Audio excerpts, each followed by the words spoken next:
I'm here to talk to you about the problem of slavery. It didn't end in the 1860s. It's a social malady that's with us today, and it's increasing in its scope and virulence. The desire to enslave our fellow man is unfortunately intrinsic to the human character.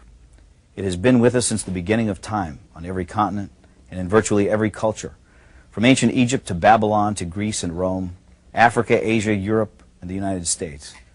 Germany and Japan openly practiced widespread slavery only 50 years ago, and the Soviet Union until less than a decade ago. China even today. It's a disease of our human nature, and yet people are under the impression that it no longer exists. I say to you that in a subtle form it exists in America today, and it's becoming less subtle and more manifest. Madison Avenue has just cleaned it up a little bit, dressed it up in new words.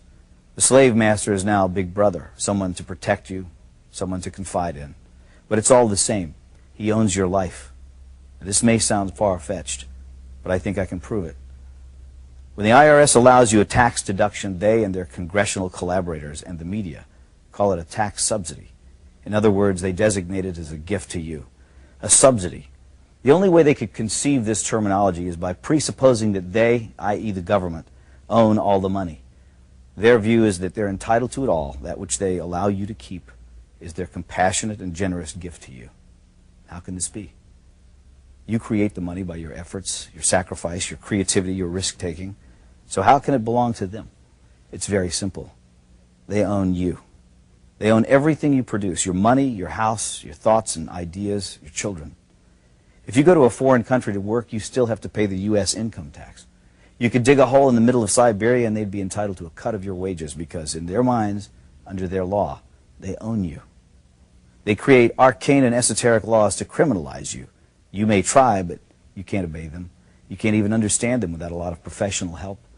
You have to run around slavishly collecting little pieces of paper, receipts, 7 years of detailed financial records because you might be called on to give an account of yourself to the big boss man. And if you've made a mistake, he can take everything you have. He loves it that way. That's total power over you, slavery. I don't remember when we, the people, signed over ownership of ourselves. It just gradually happened by them taking more and more of our freedom. But here's the worst part. It's really only just begun. In this modern age, the information age, getting your money is not enough, even though money, don't let anyone deceive you, is the material source of your freedom. Now, however, they want your mind. If you deviate in your thinking, if you commit one of the 10,000 taboos, and they perceive your actions as a threat, they'll come out and kill you. It was the thought police who killed the children at Waco and Ruby Ridge. Neither David Koresh nor Randy Weaver, whatever things might be said about them, had ever mugged anyone, robbed a 7-Eleven, or committed forcible rape or murder. But they did have unorthodox views, and therefore it was necessary to round them up and deal with them. Whatever their crimes were, they could have been arrested and tried openly in a court of law. But that was not the aim of certain factions in the government.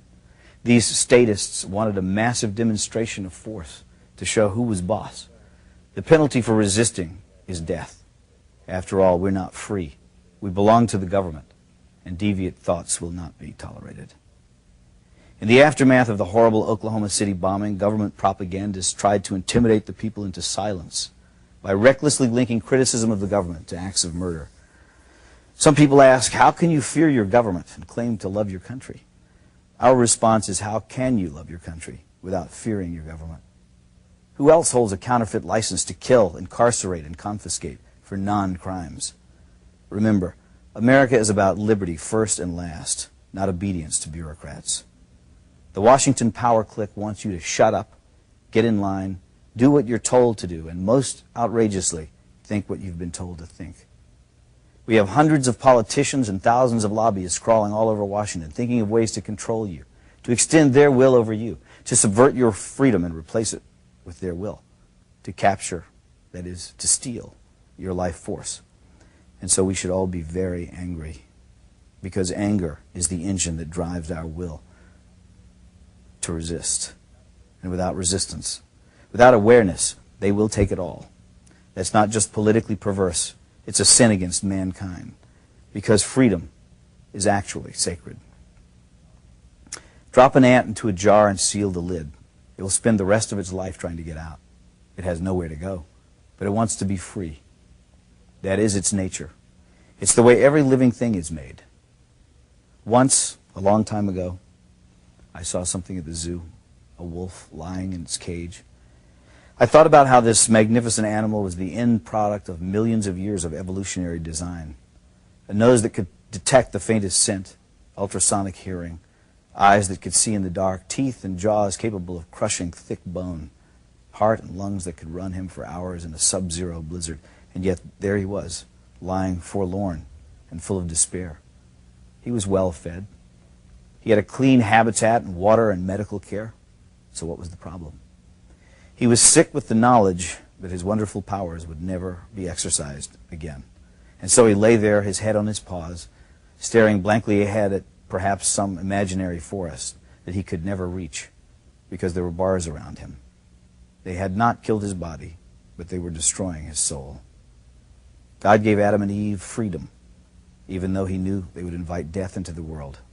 That's how important freedom is in the divine scheme of things, and that's why we urge you to defend it always.